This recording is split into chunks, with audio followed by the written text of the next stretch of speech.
Ang intense ng mga kaganapan ngayon sa abot kamay na pangarap sapagkat walang kaalam-alam sila Justin at Eric na nasa tabi na pala nila si Doc Robert habang nag-uusap sila sa plano nilang dalawa.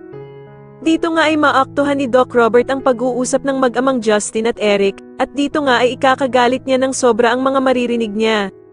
Samantala matapos ngang matanggap si Justin sa Apex, sa unang araw nga nito bilang HR ay maglilibot ito upang masaulo niya nga daw ang buong ospital.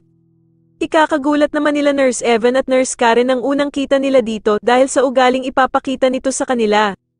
Dito nga ay ibabagsak ni Justin ang mga gamit nila at agad niya din itong ipapapulot sa kanilang dalawa. Kaya naman ay magkakatinginan ang dalawa habang pinupulot ang mga bumagsak na gamit at iisipin nga nilang mas masama pa kay Zoe ang ugali ni Justin.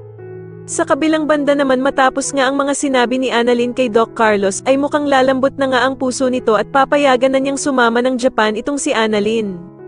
Samantala ay kakausapin naman ni Eric si Giselle at pagsasabihan niya nga ito na pagdating nga daw sa trabaho ay wala namang problema kay Giselle dahil sa matalino naman daw ito at palaging tama pero pagdating nga lang sa personal life ay palagi daw itong palpak.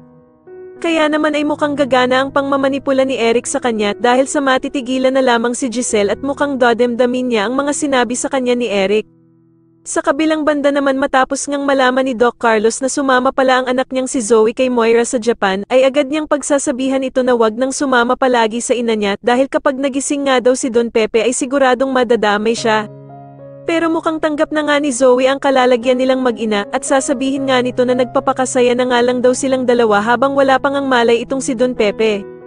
Samantala habang naglalakad naman si Doc Robert ay bigla nitong makikita sila Eric at Justin habang nag-uusap sa isang kwarto at pasimple nga siyang makikinig sa kanilang dalawa.